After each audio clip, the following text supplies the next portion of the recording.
प्रिय विद्यार्थीगण, नमस्कार। मैं JC Moon, lecturer economics, Haryana education department से आज की आपकी 12वीं कक्षा के अर्थशास्त्र विषय की Haryana Edusat e learning class में आप सभी का हार्दिक अभिनंदन करता हूं। आज के हमारे व्याख्यान का विषय है भुगतान शेष, बैलेंस ऑफ पेमेंट्स। आज के हमारे व्याख्यान के क्षेत्र होंगे, उपविषय होंगे, यानी हम जिन बिंदुओं पर आज चर्चा करेंगे वो हैं: नंबर 1, भुगतान शेष क्या है, मीनिंग एंड डेफिनेशंस, अर्थ एवं परिभाषा। भुगतान शेष की विशेषताएं, कैरेक्टरिस्टिक्स ऑफ बीओपी। भुगतान शेष के प्रकार, types of balance of payments. आर्थिक सौदे, इकोनॉमिक ट्रांजैक्शंस कितने प्रकार की हैं, कौन कौन सी हैं। तत्पश्चात व्यापार शेष, बैलेंस ऑफ ट्रेड क्या अर्थ है, कितने प्रकार के होते हैं। उसके बाद व्यापार शेष तथा भुगतान शेष में अंतर, differences between balance of trade and balance of payments.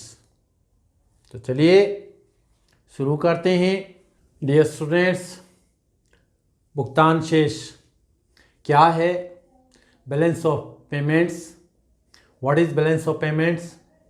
किसी एक देश का संसार के अन्य देशों के साथ आर्थिक जो लेन देन होता है उसका रिकॉर्ड ही भुगतान शेष है।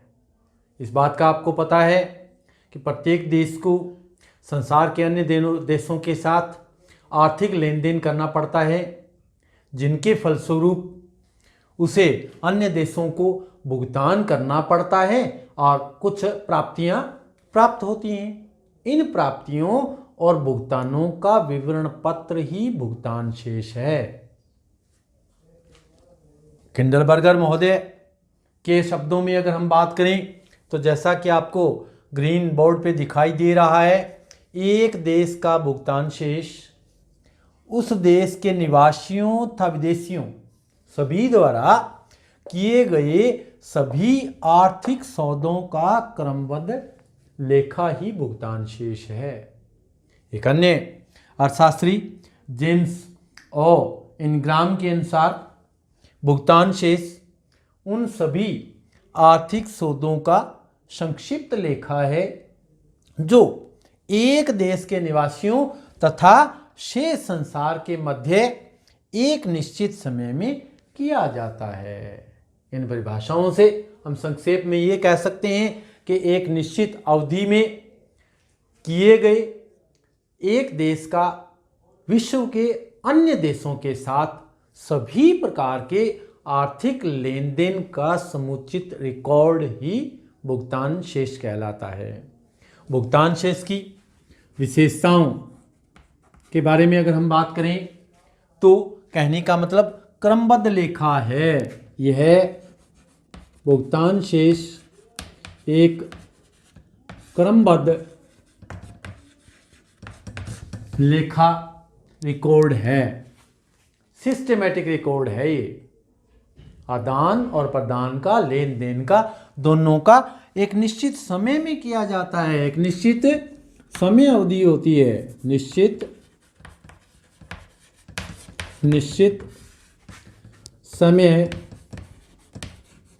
समयावधि, फिक्स्ड पीरियड ऑफ टाइम में किया गया वो रिकॉर्ड है। इसके बाद सभी प्रकार के निवासियों और विदेशियों सभी में किए गए, इसका मतलब सरकारी व गैर सरकारी सभी मदें शामिल होती हैं। सरकारी व गैर सरकारी मदें, यानी गवर्नमेंट और नॉन गवर्नमेंट ऑल आइटम्स इसमें शामिल किए जाते हैं। इसके अलावा हम कह सकते हैं दोहरी अंकन प्रणाली। दोहरी अंकन प्रणाली से हमारा क्या सिस्टम है? Double entry system. Double entry system का मतलब है भुगतान और प्राप्तियां, रिसीविंग और पेमेंट्स दोनों शामिल की जाती हैं इसमें। स्व संतुलित सेल्फ बैलेंस्ड, यानी लेखा दृष्टिकोण से लेखे को संतुलन स्वतः ही हो जाता है भुगतान और प्राप्तियों के माध्यम से। अंतर समायोजन, इसे हम अंतर समायोजन के नाम से भी जान सकते हैं। अंतर समायोजन, एडजस्टमेंट ऑफ डिफरेंसेस भुगतान और प्राप्तियों का। तो भुगतान शेष एक देश का विश्व के अन्य देशों के साथ किए गए सभी प्रकार के आर्थिक लेन देन का समुचित रिकॉर्ड, विवरण पत्र, वो बैलेंस ऑफ पेमेंट कहलाता है, भुगतान शेष कहलाता है। प्रिय विद्यार्थीगण, भुगतान शेष का अर्थ और विशेषताएं, सभी आर्थिक लेन देन का रिकॉर्ड ही भुगतान शेष है। इसके पश्चात भुगतान शेष कितने प्रकार का होता है? Types of balance of payments. Balance of payments को हम शॉर्ट में बीओपी कह देते हैं। भुगतान शेष 3 प्रकार का हो सकता है। कौन कौन सा देखते हैं? संतुलित हो सकता है अथवा अनुकूल भुगतान शेष अथवा प्रतिकूल भुगतान शेष।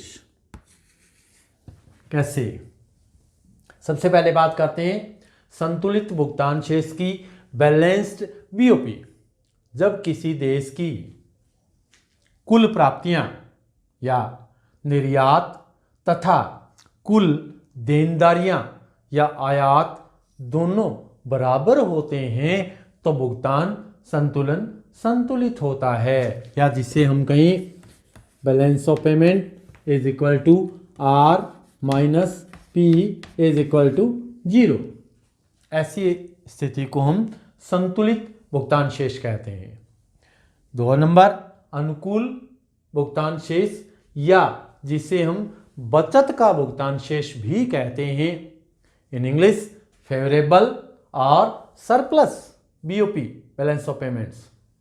जब किसी देश की प्राप्तियां ज़्यादा हों और भुगतान कम हो, यानी balance favourable balance of payment is equal to R minus P greater than 0, यानी प्राप्ति भुगतान से अधिक है, अर्थात इसका अंतर धनात्मक है।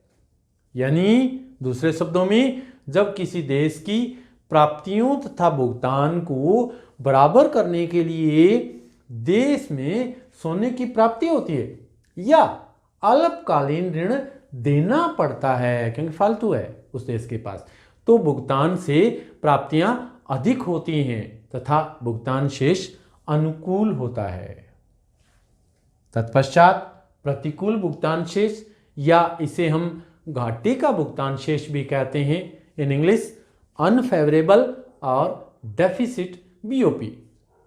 ये कौन सी स्थिति में होता है?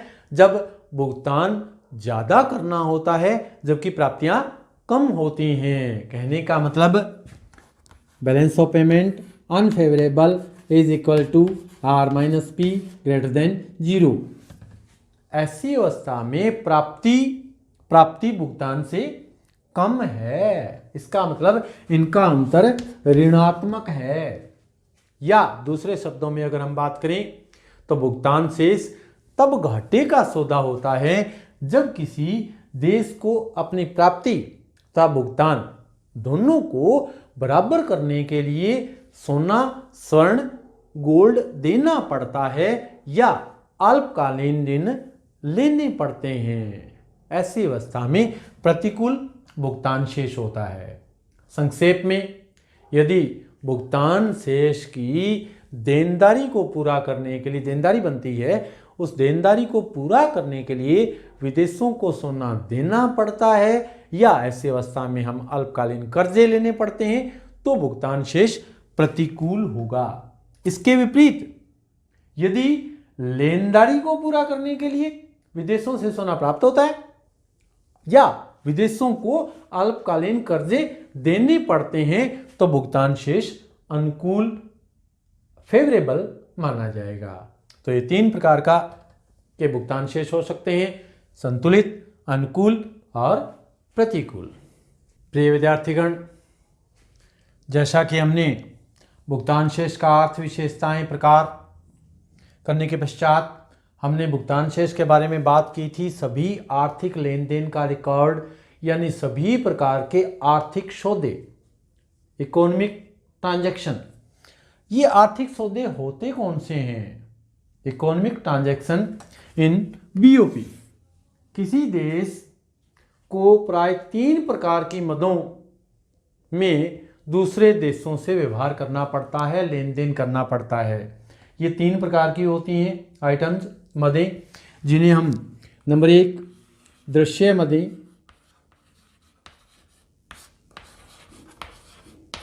दृश्य मदें कौन सी? विजिबल आइटम्स, समस्त प्रकार की भौतिक वस्तुएं जिनका आयात और निर्यात होता है। दृश्य जो दिखाई देती हैं, पदार्थ से बनी होती हैं, समस्त प्रकार की भौतिक वस्तुएं जिनका आयात निर्यात होता है, वो विजिबल आइटम्स कहलाती हैं, दृश्य मदें कहलाती हैं। और दूसरी होती है अदृश्य मदें। अदृश्य मदें, इसका मतलब है इनविजिबल आइटम्स, सभी प्रकार की वस्तुएं इनविजिबल आइटम्स में काउंट की जाती हैं। और तीसरी होती हैं पूंजी अंतरण, जिनका लेखा जोखा भुगतान शेष में रखा जाता है। कैपिटल ट्रांजैक्शंस, जिनका संबंध पूंजी की प्राप्तियों और भुगतान से है, यानी पूंजी के लेन देन से। दृश्य मदें विजिबल आइटम, भौतिक वस्तुएं। अदृश्य मदें इनविजिबल आइटम्स, सेवाएं। और पूंजी अंतरण, कैपिटल ट्रांजैक्शंस, पूंजी के का लेन देन। इसके पश्चात अंतर्राष्ट्रीय लेन देन, इंटरनेशनल ट्रांजैक्शंस, जब कोई देश करता है, यानी प्राप्तियां और भुगतान, रिसिप्ट्स और पेमेंट्स दोनों के संबंध में 2 मुख्य धारणाएं हैं। कौन कौन सी? नंबर 1 भुगतान शेष, जिसके बारे में हम चर्चा कर चुके हैं, बैलेंस ऑफ पेमेंट्स। तथा दूसरी होती है आपकी व्यापार शेष। व्यापार शेष, बैलेंस ऑफ ट्रेड। 2 प्रकार की धारणाओं के तहत अंतर्राष्ट्रीय लेन देन होता है किसी देश का, बैलेंस ऑफ पेमेंट्स और बैलेंस ऑफ ट्रेड, भुगतान शेष और व्यापार शेष। अब बात करते हैं व्यापार शेष क्या है। तो व्यापार शेष है क्या? बैलेंस ऑफ ट्रेड क्या है? व्यापार शेष से तात्पर्य दृश्य भौतिक वस्तुओं के आयात निर्यात दोनों की बात करनी है। हमारे पास 3 मदें थी अंतर्राष्ट्रीय लेन देन के लिए, दृश्य मदें, अदृश्य मदें और पूंजी अंतरण।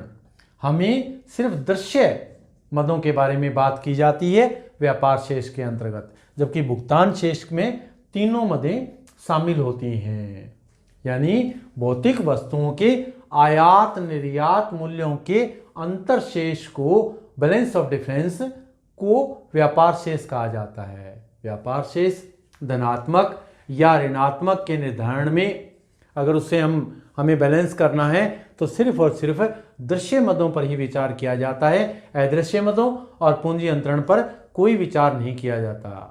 स्पष्टतः इसमें ना तो अदृश्य मदें होती है और ना ही पूंजी अंतरणों को शामिल किया जाता है। व्यापार शेष का मतलब है दृश्य मदों का निर्यात माइनस दृश्य मदों का आयात। सिर्फ दृश्य मदें,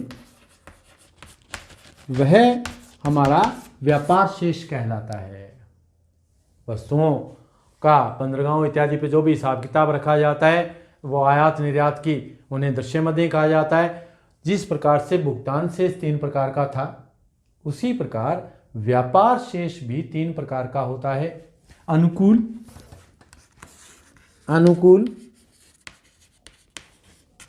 प्रतिकूल और संतुलित।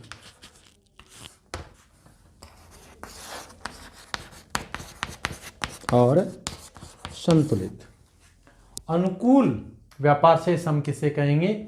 जिसे सरप्लस और फेवरेबल भी कहते हैं, जहां एक्सपोर्ट्स इंपोर्ट से ज़्यादा हो, यानी हमारा निर्यात ज़्यादा हो और आयात कम हो। और प्रतिकूल व्यापार शेष हम किसे कहेंगे? जहां इंपोर्ट ज़्यादा हो और एक्सपोर्ट्स कम हो। और संतुलित व्यापार शेष जहां एक्सपोर्ट और इंपोर्ट दोनों बराबर हों, उस अवस्था को हम संतुलित व्यापार शेष की मुद्रा में रखते हैं। व्यापार शेष में एक बात ध्यान देने योग्य है, 3 बातों को मुख्यतः शामिल नहीं किया जाता। एक तो सेवाओं के आयात निर्यात को शामिल नहीं किया जाता। सेवाओं का आयात निर्यात का मतलब है जहाजरानी, बीमा, बैंकिंग इत्यादि को। और दूसरी बात, देशों के बीच जो भी ब्याज और लाभांश का भुगतान किया जाता है उसको शामिल व्यापार शेष में कभी नहीं किया जाता। और तीसरा मुख्य रहता है हमारा पर्यटकों द्वारा जो भी खर्च किया जाता है, पर्यटकों द्वारा किया गया व्यय कभी भी व्यापार शेष में शामिल नहीं किया जाता। व्यापार शेष वास्तव में भुगतान शेष का एक अंग मात्र है। डियर स्टूडेंट्स, भुगतान शेष और व्यापार शेष के प्रकार, अर्थ, विशेषताएं करने के पश्चात हमारे सामने एक सवाल उत्पन्न होता है कि व्यापार शेष और भुगतान शेष में अंतर क्या है? दोनों में भुगतान शेष और व्यापार शेष, जैसा कि हमने किया था, भुगतान शेष एक विस्तृत धारणा है, जबकि व्यापार शेष एक संकुचित शब्द है। क्यों? क्योंकि भुगतान शेष में अंतर्राष्ट्रीय, किसी भी देश के अंतर्राष्ट्रीय लेन देन का सारा लेखा जोखा होता है, चाहे वो दृश्य मदें हैं, चाहे वो अदृश्य मदें हैं, चाहे पूंजी अंतरण है, सब कुछ लेनदारियां और देनदारियां। जबकि व्यापार शेष में सिर्फ भौतिक वस्तुओं के आयात निर्यात का ही लेखा जोखा होता है। इसी से संबंधित हम बात करें तो भुगतान शेष में सभी मदें शामिल होती हैं, जैसा कि हमने अभी चर्चा की, जबकि व्यापार शेष में केवल और केवल दृश्य मदों को ही शामिल किया जाता है, भौतिक वस्तुओं के आयात निर्यात को शामिल किया जाता है। भुगतान शेष सदैव संतुलित रहता है। दृश्य मदों, अदृश्य मदों, पूंजी अंतरण तीनों में, और लेनदारियों को अल्पकालिक ऋण लेकर या देकर किसी भी तरह संतुलित, हमेशा संतुलित रहता है। जबकि व्यापार शेष संतुलित भी हो सकता है और असंतुलित भी हो सकता है, दोनों हो सकते हैं। एक मुख्य बात भुगतान शेष की है, व्यापार शेष द्वारा घाटा पूरा नहीं हो सकता। अगर भुगतान शेष हमारा प्रतिकूल है तो उसे व्यापार शेष द्वारा पूरा नहीं किया जा सकता, जबकि यदि व्यापार शेष प्रतिकूल है तो ऐसी अवस्था में उसके घाटे को भुगतान शेष द्वारा पूरा किया जा सकता है। और आर्थिक विश्लेषण की अगर हम बात करें तो आर्थिक विश्लेषण की दृष्टि से भुगतान शेष का महत्व ज़्यादा है, जबकि व्यापार शेष अधिक महत्व नहीं है, क्योंकि उसमें सिर्फ भौतिक वस्तुओं की आयात निर्यात का विवरण दिया हुआ होता है। भुगतान शेष के द्वारा पता चलता है कि किसी देश की राष्ट्रीय आय और रोजगार किस अवस्था में है, यानी विदेश नीति बनाते समय भुगतान शेष को महत्व दिया जाता है, जबकि व्यापार शेष को नहीं।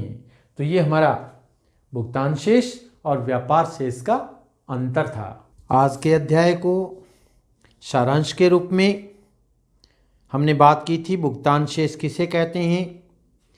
प्रत्येक देश विश्व के अन्य देशों के साथ जो आर्थिक लेन देन करता है, जिसके फलस्वरूप प्राप्तियां और भुगतान करने पड़ते हैं, इन्हीं प्राप्तियों एवं भुगतानों के विवरण पत्र को भुगतान शेष कहा जाता है। भुगतान शेष के आर्थिक सौदे 3 प्रकार के बात की हमने।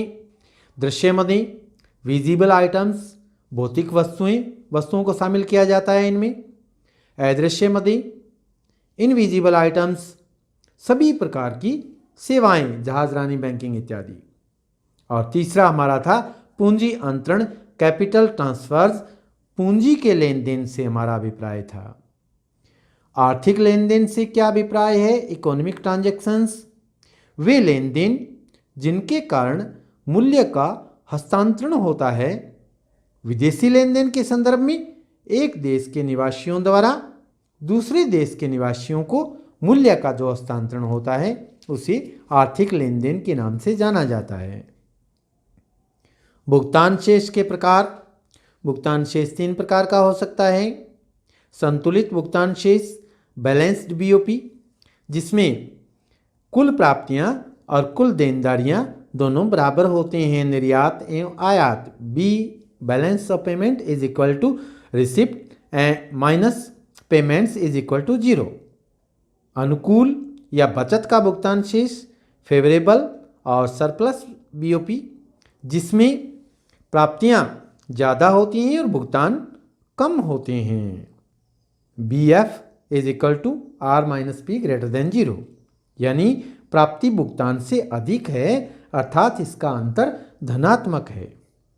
प्रतिकूल या घाटे का भुगतान शेष, अनफेवरेबल और डेफिसिट बीओपी, जिसमें प्राप्ति भुगतान से कम है, अर्थात इनका अंतर ऋणात्मक है। Balance of payment unfavourable is equal to receipt minus payments less than 0।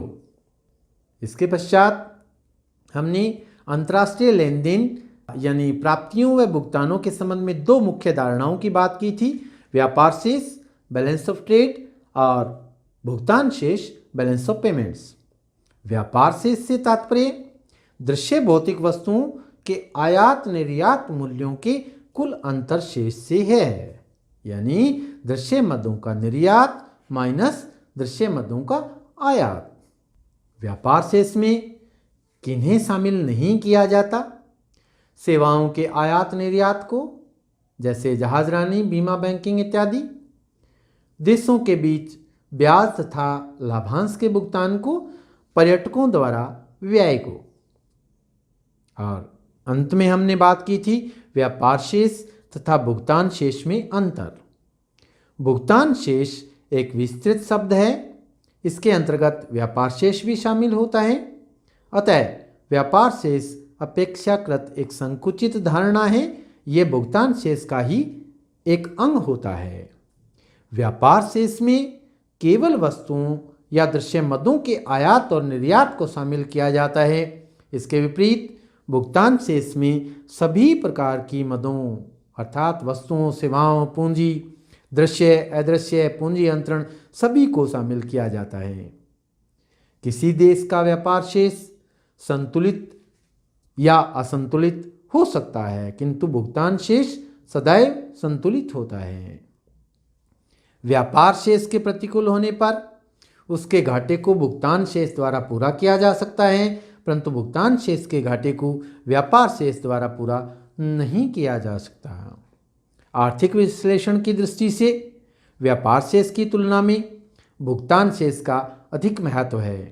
प्रत्येक देश विदेशी व्यापार की नीति बनाते समय भुगतान शेष के मदों को ध्यान में रखता है। इसी आधार पर यह ज्ञात होता है कि एक देश दूसरे देशों को दी जाने वाली देनदारियां अधिक हैं तो इसका देश की राष्ट्रीय आय, रोजगार आदि नीतियों पर काफ़ी प्रभाव पड़ता है। संक्षेप में व्यापार शेष तथा भुगतान शेष में मुख्य अंतर यह है कि व्यापार शेष अंतर्राष्ट्रीय व्यापार का एक आंशिक लेखा है, पार्शियल रिकॉर्ड है, जबकि भुगतान शेष अंतर्राष्ट्रीय व्यापार का पूर्ण लेखा है, कंप्लीट रिकॉर्ड है। व्यापार शेष भुगतान शेष का ही एक अंश मात्र है। आशा है आप सभी को आज का विषय अच्छे से समझ आया होगा। धन्यवाद।